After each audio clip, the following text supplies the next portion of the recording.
어딜 들어와, 이씨. Set Byul berusaha menyuruh Yeonjo keluar, karena sudah aman dan dia sudah kebelet. Tapi Yeonjo ketakutan, dia menolak untuk keluar. Adegan ini yang terlihat oleh Dayun waktu itu. 점장님? 야, 정색별. Mari kita mulai ketika Dayun bertanya ke Set Byul mengapa memukuli orang. Set Byul meminta agar Yeonjo memberitahukan yang sebenarnya, bahwa Set Byul telah menyelamatkannya. Tapi Yeonjo tidak mau mengakui itu. Dayun akhirnya memarahi Set Byul karena tidak masuk kerja dengan izin urusan keluarga, tapi malah berkelahi di bar. 아무튼 나랑 다시 얘기해. Yeonjo tidak suka dengan Set Byul. Dia meminta agar Dayun mengambil tindakan. Bukannya menceritakan yang sebenarnya, Yeonjo malah mengatakan haruskah dia terluka agar Dayun memecatnya. Dan malah menyalahkan Dayun karena telah mengajaknya ke tempat itu. Dayun meminta maaf atas semua yang terjadi. Dia hanya ingin mengenang kencan mereka dulu di tempat tersebut. Di tempat lain, Set Byul sedang mabuk ditemani sahabat-sahabatnya. Set Byul menceritakan semua yang terjadi di toilet. Di dalam sebuah minimarket, ada seorang laki-laki yang memandangi mereka. Laki-laki itu ternyata mengenali Set Byul. Dia adalah Kang Jiwo. Ketika kecil, Jiwo berteman dengan Set Byul. Ayah Set Byul pernah melatihnya waktu masih kecil. Si rambut merah mengajak pasukannya untuk bersiap-siap, karena akan ada sebuah perkelahian. Di sana juga ada Yun Byul. Rambut merah masih tidak terima dengan Set Byul. Mereka hendak pergi, namun Dalsik menyuruh agar mereka membersihkan sisa di meja sebelum pergi. Tapi geng wanita berwarna itu tidak mau. Dalsik merasa mereka tidak punya sopan santun. Dia akan menghajar mereka.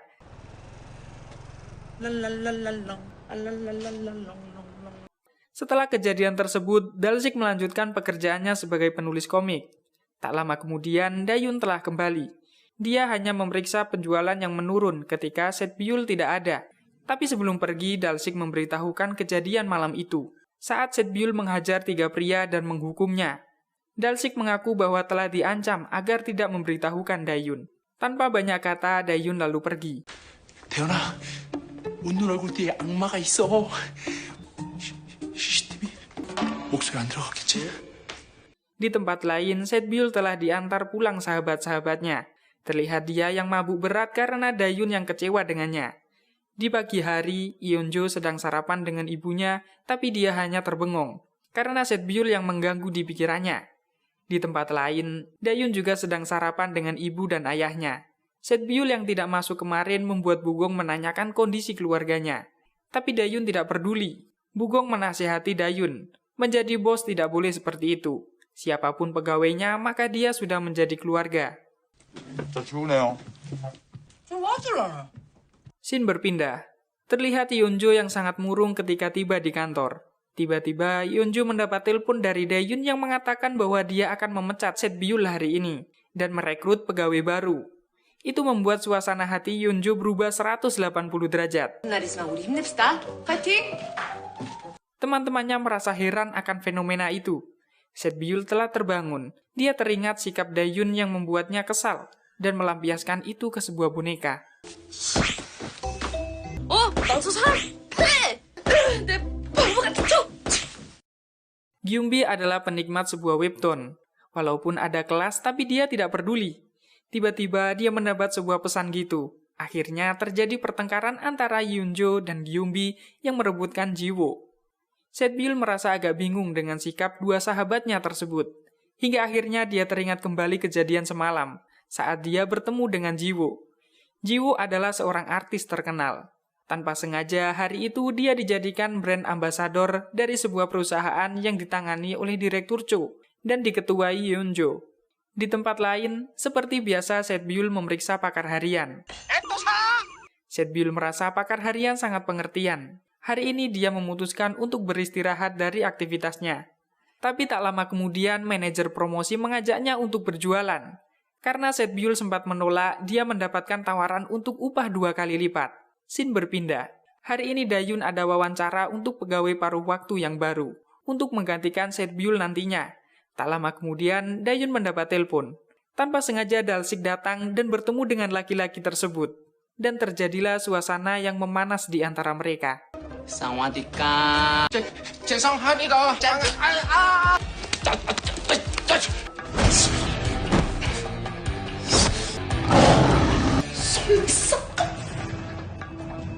Laki-laki itu mencoba membantu Dalsik yang pingsan. Dayun juga sempat membantu, tapi setelah itu mereka melanjutkan wawancara tanpa memperdulikan Dalsik. Scene berpindah. Di sebuah ruangan diadakan penghargaan untuk promosi penjualan terbaik yang didapat oleh Set Byul. Tanpa sengaja Set Byul bertemu lagi dengan Yeonjo. Yeonjo adalah ketua humas sekaligus penanggung jawab. 정샛별입니다. Set Byul juga sempat membagi trik dan rahasianya dalam berpromosi. Ketika menunggu lift, tanpa sengaja mereka berdua bertemu kembali. Tiba-tiba Set Byul mendapat telepon dari Dayun yang membuat Yeonjo kepanasan dan membuat orang-orang yang mengenal Dayun juga memandanginya. Set Byul diajak untuk minum bersama, namun dia menolak karena harus bekerja di Toserba. Itu membuat Yeonjo menanyakan, bukankah jika bekerja mempromokan produk bisa mendapat uang yang lebih banyak daripada bekerja di Toserba? Set Byul mengaku bekerja tidak hanya untuk mencari uang. Dia mencintai pekerjaannya dan juga menyukai Dayun. Yeonjo mengakui memang tidak ada bos yang sebaik Dayun. Keadaan di sana sangat memanas. 야, 세다, 쎄. Set Byul yang melihat Pak Bae membuatnya teringat kejadian waktu meminta minuman gratis. 없어요? Sedangkan di Toserba, Dayun menerima permintaan maaf dari 3 pemuda berandalan ini. Mereka membuat daftar yang telah dicuri dan membayarnya. Itu membuat Dayun penasaran mengapa mereka tiba-tiba mau melakukan itu semua. Singkat cerita, Dayun mengetahui bahwa mereka yang telah dihajar Set Byul. 3 pemuda itu berjanji akan bersikap sopan dan baik. Mereka meminta untuk menyampaikan pesannya kepada Kim Bo-sang. Itu adalah julukan Set Byul karena dikenal sangat setia. 무슨 날라리 일진이 의리는 무슨 3 pemuda itu juga membela Set Byul bahwa dia bukanlah pembuat onar, tapi mendidik orang yang tidak baik. Itu sebabnya membuat mereka untuk tidak kabur. Di dalam ruangan istirahat, tanpa sengaja Dayun membaca buku harian milik Set Byul. Di buku itu Set Byul menulis semua kerja kerasnya dan mengatur barang-barang hingga bersih-bersih.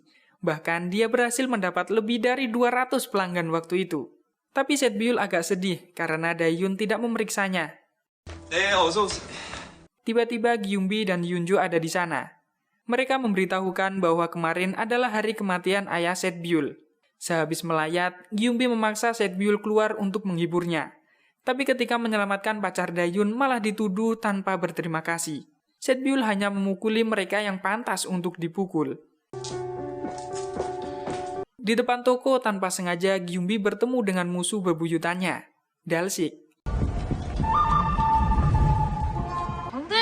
정들겠어. 이미 들었어? Gyumbi menyiapkan amunisi, tapi Dalsik juga telah mempersiapkan. Dalsik mengajak untuk menelannya saja dalam hitungan ketiga.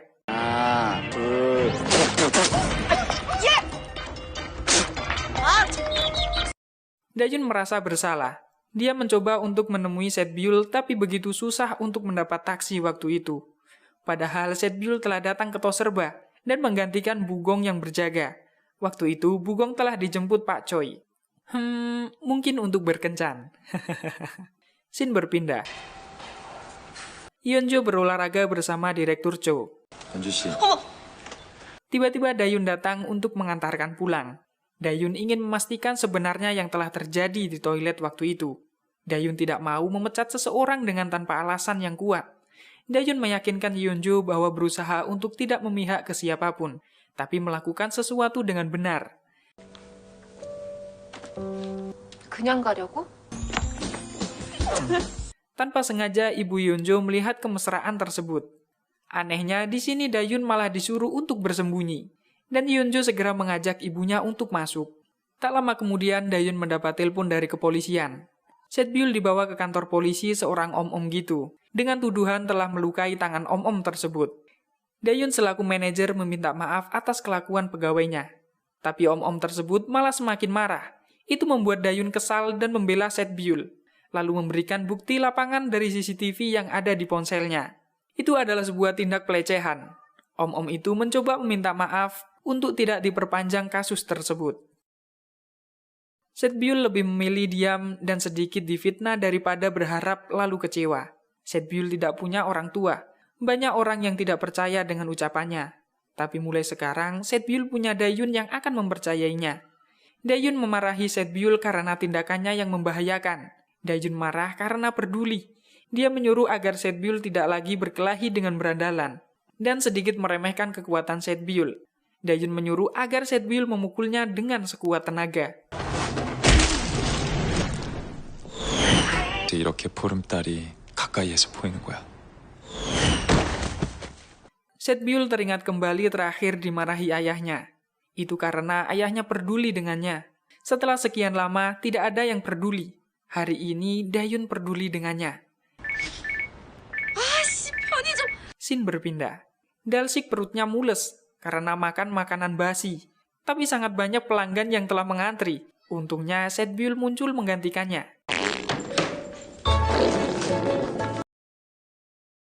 Pak Choi sekeluarga mereka sangat gembira karena penjualan tos serba meningkat 3 kali lipat. Itu semua karena Setbyul. Dan kantor memberikan kabar bahwa Setbyul telah menjadi pegawai terbaik bulan ini.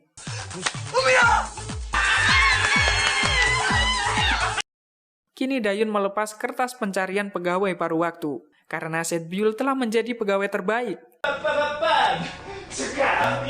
Setbyul bertanya ke Dayun, mengapa membuka cabang tos serba di umur yang masih muda? Dayun mengaku telah bekerja keras di kantor utama, tapi tiba-tiba seorang muncul di mimpinya. 대현아, 너는 회사를 그만두고. Dan kini dia membuka cabang tos serba. Karena sudah menjadi pegawai terbaik, Setbyul meminta untuk dikasih selamat dengan digendong. Tapi Dayun menolak dan memberikan sebuah bunga. 뭐 이런 거? 이런 거? Namun Setbyul masih ingin digendong. Dengan terpaksa, Dayun mengabulkan permintaan tersebut, tapi hanya 3 detik. 셋. 내려. 야, 너 내가 힘쓰면은 Dan tiba-tiba, waduh, bahaya ini.